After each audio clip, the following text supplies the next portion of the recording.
I think like Trump fighting COVID is like one of those battles that he's going to build up like the Tyson comeback. Like it's going to be like he's really like he's I'm fighting the worst thing ever, and I beat it. I'm going to be the guy that beats like the king, the fucking biggest fighter. Yes, exactly. And it's just going to be like, and everyone's waiting for I guess this was like the thing everyone was waiting for as much as Tyson coming back, was the inevitability of Trump getting COVID and being able to be like, oh, now he's got to fight this fucking disease. At the debate, he was all talking about how, he wears a mask sometimes. Like, he was complaining about how he basically said that he wears a mask at all the times that anyone would be mad at him for not wearing a mask. But a lot of the time he doesn't, because it's inconvenient and he doesn't like it. And it's like, well, well, maybe that's why he was like shouting in Biden's direction so much during the debate, in the hopes that like Biden would get it too. Yeah, I read a Daily Mail article that's been tracking like all the places that he has been like over the past couple of days. Like he has been to like several states. He's been mingling with so many people. Like Chris Christie is getting tested because he was helping him with debate prep like the night of the debate, and he said that none of them were wearing masks, none of them were doing anything. Trump is patient zero for a new mutated strain. Yeah, what if he actually ends up single-handedly like destroying the entire American political system by just infecting everybody with COVID? Like, yeah. It's like the most classic American tactic, though, to get your political enemies just deathly ill with some sort of disease in some covert way. It's like the most patriotic way to fight your political enemies. So, it's pretty Trump-esque, really, if you think about it. It's pretty Trump-esque. But yeah, there's been a lot of speculation. Like there was a Guardian article about the prospect of Joe Biden having COVID, and like people are speculating like it's like soccer, like it's some kind of like football match of like who can die first, basically. And like it's crazy. The other thing that's been crazy to witness is the people celebrating it as if it's some kind of political victory. Like I understand like the Schadenfreude aspect. Like if you want to enjoy that, then that's fine. But don't act like it's a political victory. Like I've said it several times on the podcast. Like whenever stuff happens to right-wing figures like Jordan Peterson's brush with pill addiction, or when Rush Limbaugh was diagnosed with cancer, or whenever anything happens to right-wing figures, like some people try to act as if it's like a political victory, which is really misguided and weird. I was saying, I like to make jokes and stuff, but like it amazes. Here's the problem. I don't like it when people act like it's a good thing when somebody gets like a communicable disease that is like, it's not a good thing that COVID exists.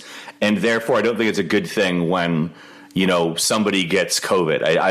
It's the same thing with cancer, for instance. Like when people celebrate somebody getting cancer with like the Rush Limbaugh thing, like I don't think that it's good he got cancer. I think that he probably could have smoked less cigars and that might have helped him along with that. But I don't think it's good that he got cancer. It's like having that feeling of like, oh yeah, Ayn Rand should have had absolutely no social care and died in like absolute poverty or whatever because of all the things that she wrote about. It's like, well, I mean, she still was a human being and an old woman, so should she have like died in absolute squalor? I mean, it's like you still wouldn't wish that upon your own grandmother. So why would you want to wish that upon someone else? So at the end of the day, even if they do believe in these horrible things, ideally you want it not to happen. Yeah, it's sort of like, oh well, that's what she advocated for. So it's a good thing that she suffered by the means of which she advocated for. And then at the same time, it's like, well, wouldn't it have been even better that she would have proven wrong and like society had fucking like taken care of her and like and do you know what I mean? We'd have built that sort of medical kind of infrastructure to have disproven that fucking point entirely. Like, and it's like the people who are like Medicare for all would give healthcare to like racists and bigots and stuff, and like complaining about that as like a thing that is a detriment to Medicare for all. It's like, no, the point is to provide healthcare for everyone. Like that should not be something that you're worried about, whether you have stupid social opinions or not. Yeah, well, I'm not even making a moral argument about it. Like, I'm just saying it's not a political victory, you know? Like, that's the thing is people sort of treat it as if it's like saying you're immoral for finding joy in someone's misery. And I'm like, that's your business. I don't care if you find joy in someone's misery. In fact, there are many times where I find joy in other people's misery, but I don't think that it's a political win. No, a lot of this stuff kind of comes from a place of political impotence because the left has been so ineffective in so many different places. People are praying they're sort of sending COVID vibes out. They feel like sending COVID vibes out into the universe is what's going they're trying get to rid manifest, of their political they're trying to manifest COVID. They're vibrating at a COVID frequency no, literally. and they're trying to manifest it. Literally. There was a tweet. I saw a tweet this morning from some lib saying it looks like RBG argued her first case against God, like towards God. Like, they really, God. Yeah. It's so cringe. And here's the thing. God, my fucking insides. I don't like that. They really think that Trump dying is going to solve their issues. They don't seem to understand that if Trump died, all that would happen is that Pence would probably be the one running, and it would turn into a martyr situation fairly quickly. Like the MAGA crowd wouldn't suddenly dissipate just because Trump is no longer there. They would just transfer that onto Pence because the whole MAGA thing. They would skillfully be able to market that like, oh, Trump died. He's a martyr. You know, we need to carry on his vision. Like it would be powerful. Yes. Yeah. It's crazy though, because the people tried to kind of make the same argument about Margaret Thatcher, and they were like, well, she is dead and I piss on her grave every year. And I'm like, listen, mate, she was one of the chief architects of neoliberalism. Yeah, the bitch is 6 feet under, but like we're still living in the world that was like created by her, and a lot of the policies that she put through and the ideology that she supported is what's basically the engine behind everything that's happening right now. So, you know, it's like win political victories, like actually win political victories. And like, it's not just about civility. A lot of the people are like, well, the right isn't civil. And it's like, the right has a lot of political power in order to back up their incivility. We don't. So it just looks like impotence, in my opinion. Absolutely.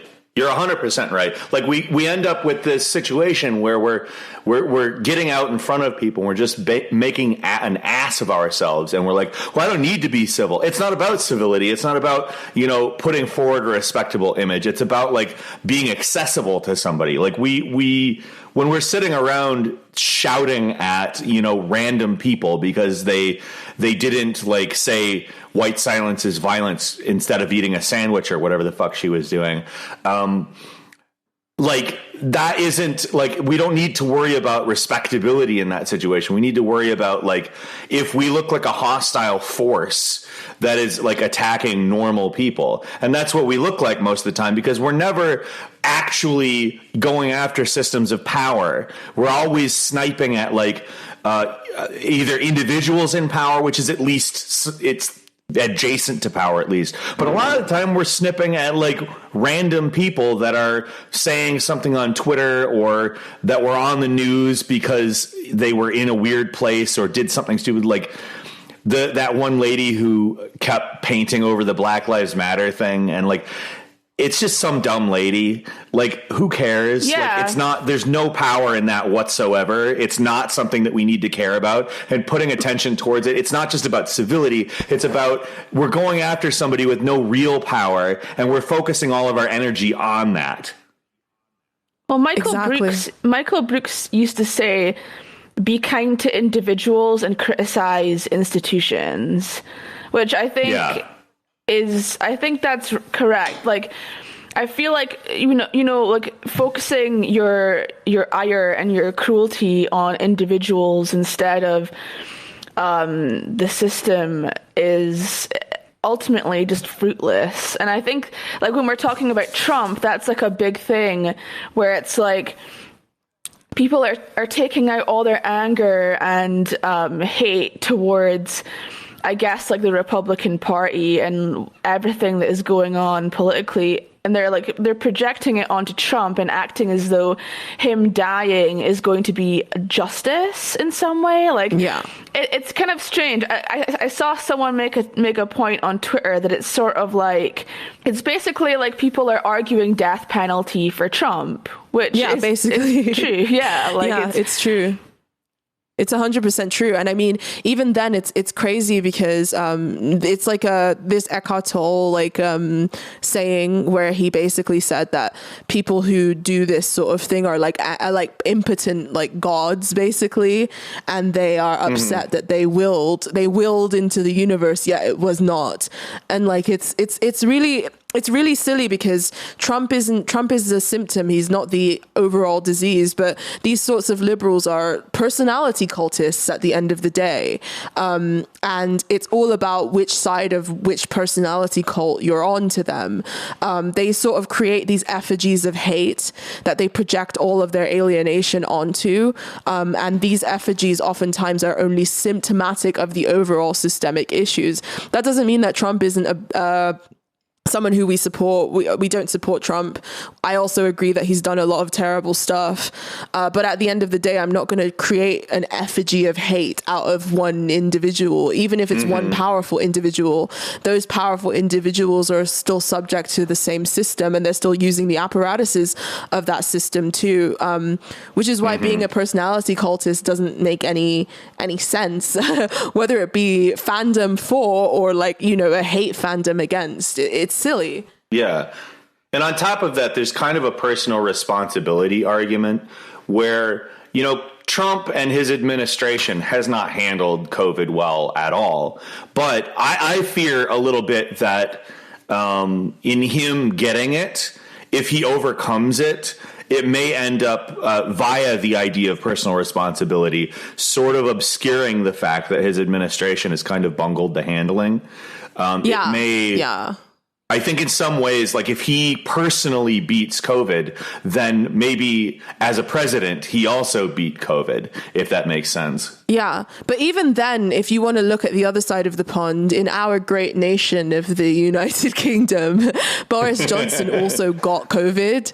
And there were a lot of liberals that were like, yeah, we hope he dies and stuff like that. And he recovered, and NHS nurses looked after him. Yet he still went back to the same sort of personal responsibility arguments.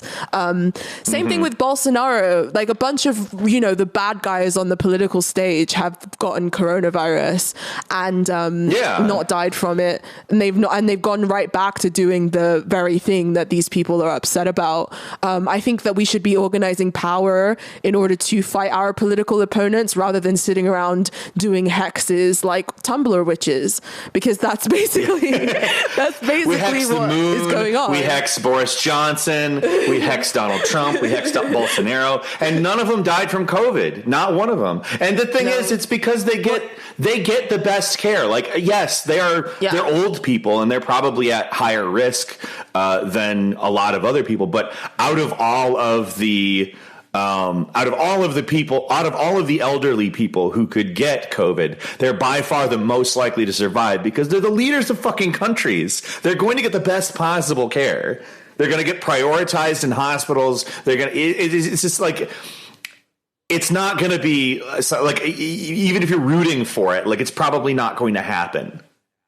Hasn't Trump been pumping himself full of hydroxychloroquine for the past fucking 6 months anyway? Like, he's going to be over this thing in fucking no time. He's probably been eating pennies and zinc and like all sorts of shit. It's just from like fucking the things that he's read on like QAnon boards. Like, I reckon that he probably does actually read some of those like boards because he likes to read about himself. Like, he's just like, oh, they're talking about me. A lot of what he says during the course of a day, I feel like he is is repeating stuff that people have tweeted at him throughout the day. What do you guys actually think would happen if both Joe Biden and Trump were diagnosed with COVID? Like, if in a few hours it's on the news that Joe Biden also has COVID, like, what do you guys think would result? Well, if they don't die, well, I think Joe Biden might die. I think he's a very weak old man. I think that as much as I probably think Trump isn't like the healthiest person that's ever existed, Joe Biden, I feel, is like frail as shit.